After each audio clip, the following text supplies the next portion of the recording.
Hello, and thank you for tuning into this week's episode of Bite-Sized Cybercrime, the podcast where we discuss cybercrimes and cybersecurity news. I hope you all had a lovely holiday season this year. The holidays can be an expensive time of year. You get gifts for a lot of people in your life. I know for me, my December spending was crazy. However, it can be even more expensive if you end up falling for some kind of scam, or worse, are the victim of a crypto heist. That's what we'll be talking about this week, one that occurred right on Christmas Eve. TrustWallet is a cryptocurrency wallet with a browser extension. Crypto wallets are digital wallets that hold your cryptocurrencies such as Bitcoin and Ethereum, or even meme coins like Doge and Fartcoin. Crypto is used simultaneously as a currency and as an investment, which is risky as unless it's a stable coin, well, the price is not super stable. What's even riskier about crypto is that it's rarely ever insured like traditional banks. If you lose it, you're screwed, most of the time.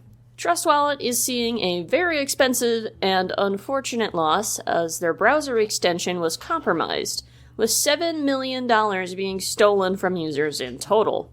Unlike in many cases of crypto heists, users are actually safe, as TrustWallet will be reimbursing everyone for lost funds. However, this, of course, means that TrustWallet has just eaten a $7 million expense due to a supply chain attack. So, what happened?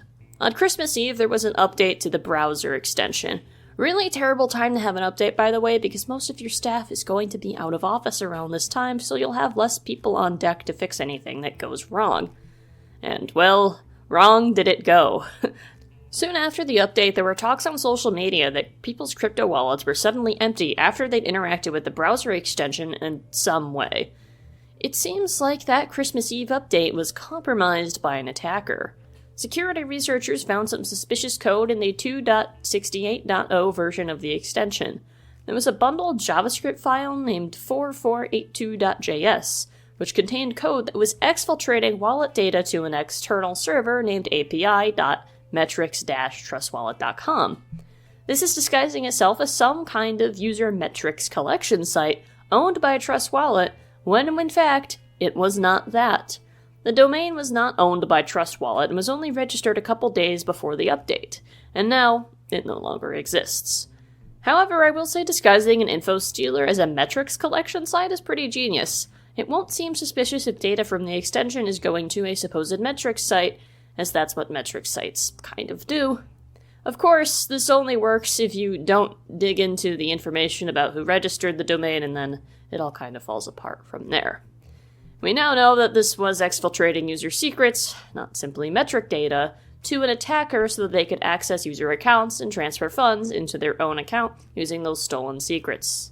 TrustWallet announced a security incident and advised everyone to immediately update to version 2.69 to resolve the issue, which is pretty nice. And usually this would be where I start to wrap up the episode, but there's actually even more. After the update, the attackers didn't just silently run away with their earnings, no. They wanted more.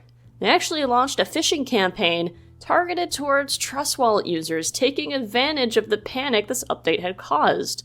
The campaign directed users to a fake website called fix-trustwallet.com, which is also not a legitimate TrustWallet site, but looks like it might be, claiming that this was the site that you had to go to fix the vulnerability.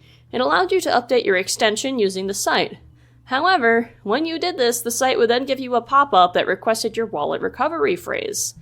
A lot of crypto wallets do this. They come up with a phrase that's set in stone that you can just copy down and save somewhere and use that if you happen to forget your password. However, much like your password, you should not give it to random pop-ups, because that acts as a password and allowed the attackers full access to the crypto wallet. Both domains were registered at the same registrar and around the same time, suggesting that they are connected as part of the same attack, and a little less likely that it's a second attacker simply taking advantage of the panic. Supply chain attacks are tricky to navigate because ideally you trust the software you use. It's just when a hacker compromises that update and you see there's a new update, you don't really think too much of it. I guess sometimes there is an advantage of waiting to delay your software updates, in a couple of cases. And thankfully for the users at least, they are getting their funds returned to them, so nothing was really lost from them at least. That doesn't mean TrustWallet magically got the money back, though. The hacker still has it, still ran away with $7 million of cryptocurrency, and TrustWallet really just reimbursed this out of their own pocket, which was very nice, but not something every single crypto wallet is going to do if your wallet is compromised. Thank you to Bleeping Computer, The Hacker News, CoinDesk, and Forbes for information on this case. And of course, thank you for tuning into this week's episode of Bite-Sized Cybercrime. And until next time, stay secure.